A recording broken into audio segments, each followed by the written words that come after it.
बहुत अच्छा है सही। सत्य नाम ध्यान देकर पढ़ो, कबीर पंथियों उठो जागो। सो रहे हैं क्या सारे?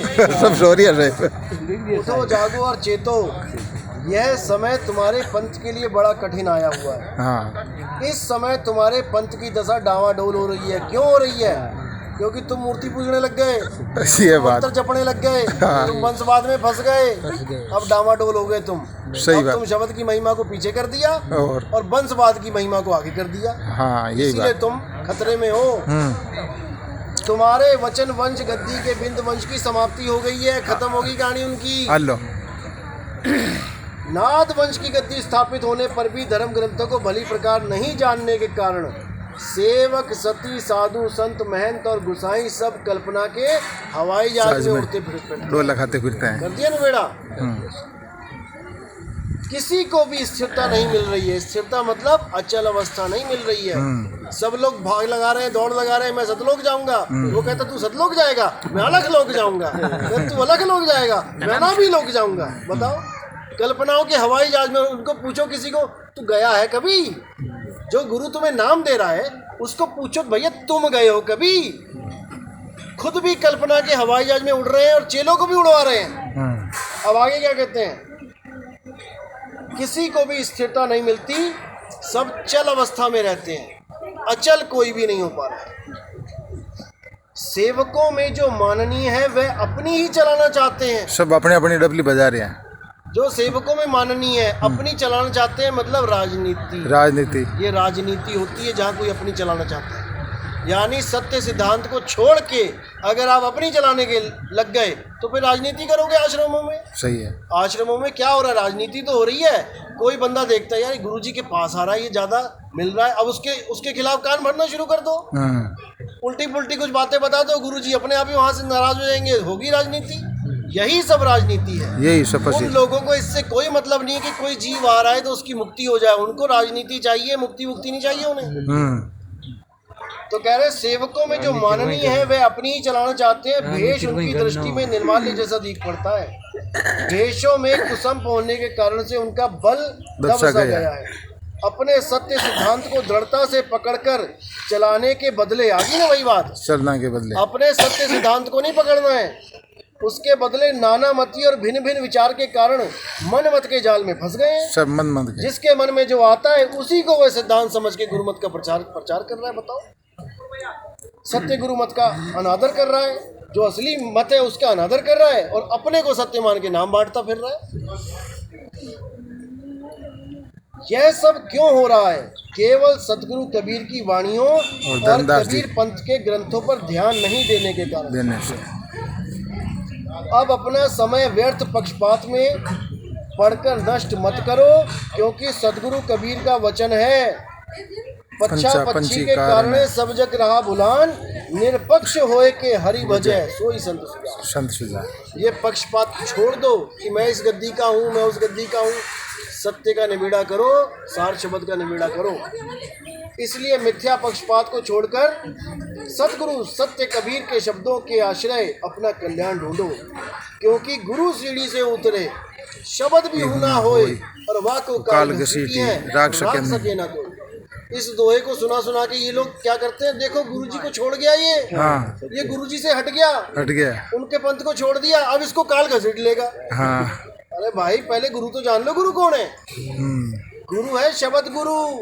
यानी शब्द गुरु को छोड़ के अगर तुम कहीं भी गए तो काल तुम्हें घसीटेगा। तो इसलिए साहिब ने बोला, सार शब्द आए जेही विधि हाथा, तेही विधि काल निवावे माथा। अगर वंशवाद में ही काल माथा नवा देगा तो सार शब्द की तो महिमा ही खत्म है। फिर सार शब्द हाथ में लेके क्या करोगे? फिर तो वंश के आगे वैसी माथा टेक दे। फिर कहते हो वंश में भी काल घुस गया था, फिर तुम्हारे पास है क्या? भाई तुम्हारे पास AK-47 और तुमको नहीं चोर घुस गया था, फिर तुम क्या कर रहे थे? सो रहे थे क्या? यही भरमाते हैं लोग, ये भरमाते वंशवाद पे। यहाँ पर उन्होंने बोला है कि गुरु सीढ़ी से उतरे। गुरु की सीढ़ी क्या है? शब्द गुरु है। कहने पे नहीं चलेगा, वो सीढ़ी पे चढ़ना है तो सूरत को वहां चढ़ाना है, और उस सीढ़ी से अगर नीचे उतर गई तो मारी गई। गुरु सीढ़ी से उतरे शब्द भी ना होए, और वाह को काल घसीटी है रख सके ना कोई। इसीलिए अगम संदेश में सदगुरु कबीर ने कहा है, शब्द गहे सो पंथ चलावे, बिना शब्द नहीं मार्ग पावे। कर दिया ना बेड़ा कि मेरा पंथ वही चला सकता है जिसके पास सार शब्द का ज्ञान है। ये वंशवाद वाला मेरा पसारा नहीं है, फिर तो सारे ही वंश चला के बैठ जाए, फिर वंश से भी अलग हो गए भाई। वंश के भी दो हिस्से हो गए, दोनों एक ही नाम रख रहे हैं, उनका भी आ रहा है यही नाम, इनका भी यही नाम आ रहा है। तुम इसी में निबेड़ा कर लो कि असली क्या नकली क्या, लेकिन सब ने आंखें बंद कर रखी हैं, क्योंकि सब ते ही को गुरु मान के बैठे। कौन खिलाफ बोले गुरुद्रोही का टैग लग जाएगा। अरे भाई, गुरुद्रोही है वो जो शब्द को ना चीने, जो बात तो करे मैं कबीरपंथी हूँ लेकिन कबीर साहब के शब्द को ना चीने और किसी शब्द की महिमा गाए, वो है गुरुद्रोही। तो कहते हैं शब्द गाहे सो पंथ चलावे, बिना शब्द नहीं मार्ग पावे। देखो इस समय कबीर पंथी मात्र कबीर की वाणी वचन और शब्दों को छोड़कर अपना पंथ खो बैठे हैं। क्योंकि जब आगम वाणी में कहा है, तेरे पीढ़ी ज्ञान रजधानी, चूड़ामणि अवतारा हो, उनके अंग छाया नहीं हुई, देह विदेह अपारा हो। कर दिया क्लियर, बिल्कुल। कहते हैं ऐसा ज्ञान चलेगा जिसकी देह की छाया नहीं होगी। अब भैया अपनी तो छाया है, और जिसकी नहीं है वो आके दिखा दे। किसकी छाया नहीं है? क्योंकि तत्वों की तो छाया होनी है। उनके आगे जोग मत चली है, राजनीति उठ जाई हो। अभी ये राजनीति भी उठाएंगे। ये जो आश्रमों में, हमारे आश्रम में राजनीति चल रही है, बहुत चल रही है, अभी करेंगे इसका भी निबेड़ा।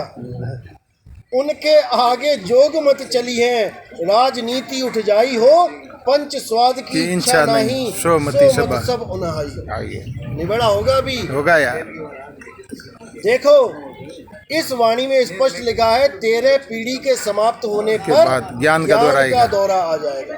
ज्ञान का दौर आएगा, यानी कि जब ये ज्ञान पूरा फैल जाएगा तब केवल ज्ञान ही ज्ञान होगा। उसके बाद कोई 14वीं पीढ़ी नहीं आने वाली। ये भूल जाना कि 13 के बाद कोई 14 भी आ जाएगा। तेरे पीढ़ी आने ही पूर्ण ज्ञान है। उसके बाद जोग मत चलेगा, राजनीति खत्म, और चूड़ामन अवतार होगा। उस चूड़ामन के अंग में छाया नहीं होगी, क्योंकि उसकी देह विदेह होगी। निबेड़ा कर दिया। उसकी देह 5 तत्वों की होगी नहीं, तो चूड़ामन देह है ही नहीं, ध्यान है साहिब का।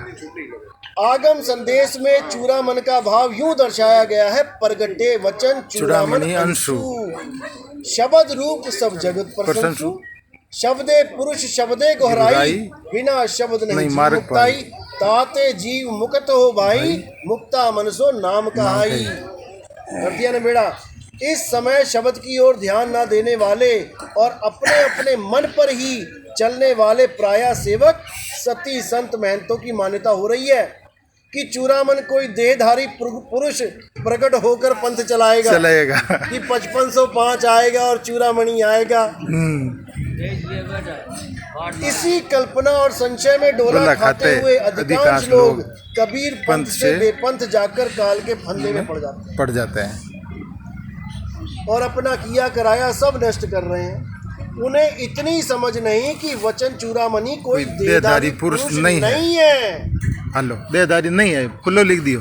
वह तो कबीर सदगुरु का ज्ञान विचार और वाणी है। ये इसको चूड़ामणि बोला। ऊपर के वचन में स्पष्ट कहा है कि शब्द रूप सब जगत प्रशंसु, कि उसके शब्दों की सारे जगत में प्रशंसा होगी। वही चूड़ामणि है, ज्ञान की। और इस ज्ञान को कोई काट नहीं पाएगा, क्योंकि ये ज्ञान ही मूल ज्ञान है। शब्द रूप जगत प्रशंसु, प्रत्यक्ष देखो कबीर की वाणी का संसार भर में कितना आदर है। और तो और संसार भर को काफिर कहने वाले मुसलमान भी कबीर की साकी शब्द और वाणी वचन को मुर्शिद बरहक यानी सदगुरु की वाणी कह के मान और आदर देते हैं। आर्य समाजी को ही ले ले, उन्हें स्वामी दयानंद की ऊट पटांग अर्थहीन लिखी बातों को भुलाकर कबीर की वाणी और सिद्धांत को झक मार के आदर देना पड़ता है। वर्तमान के आर्य समाजियों के ग्रंथों में तुम्हें प्रायः कबीर की वाणी के प्रमाण मिलेंगे।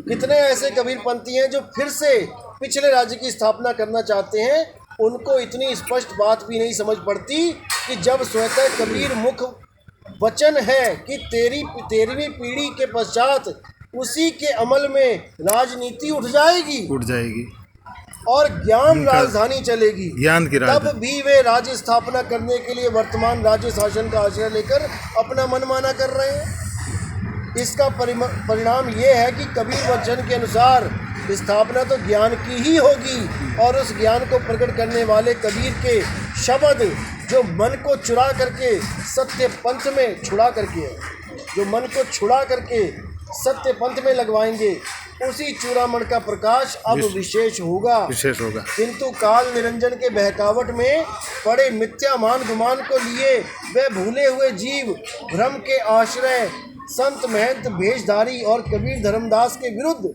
अपना राज स्थापित करने में लगे हुए, अपनी अपनी गद्दी चलाने में लगे हुए, अपने आप को ही अवतार बता रहे हैं और राज कचहरियों में मारे मारे फिरते हैं। उनको ना तो अपनी समझ है ना किसी जानकार का वचन सुनना चाहते हैं। यह सब काल की बाजी है, इससे सत्य धर्म का कोई सरोकार नहीं है। कबीर साहब प्रत्यक्ष रूप से कहते हैं, राज द्वार जावे नहीं कबहीं, कैसो कष्ट आवे पुनि जबहीं, महिमा वंश तबे मिट जाई, राज द्वारे द्रव्य लुटाई, होवे वैर नगर में भारी, कलयुग राज करे सुख छारी, कलयुग होए मलुच्छ स्वराजा, जो बिगड़े तो होए काला। इसका प्रत्यक्ष प्रमाण कबीर काउंसिल और उसके संचालकों का परस्पर का झगड़ा है, जो कबीरपंथी झगड़ा कर रहे हैं आपस में। कहाँ तक कहा जाए मनमत का पार नहीं है। इस मनमत के वश पड़कर लोभवश कितने साधु संत महंत नामधारी जीव भी उसी घसीटन में पड़कर अपना अमूल्य जीवन व्यर्थ करके चले गए। इसीलिए प्यारे सत्य धर्म के खोजी कबीर पंथियों, मिथ्या अभिमान और मनमत को त्याग कर कबीर धर्मदास के ग्रंथ और वाणी का विचार करके वर्तमान के उलझनों को सुलझाओ और अपना अमूल्य जीवन सफल करो।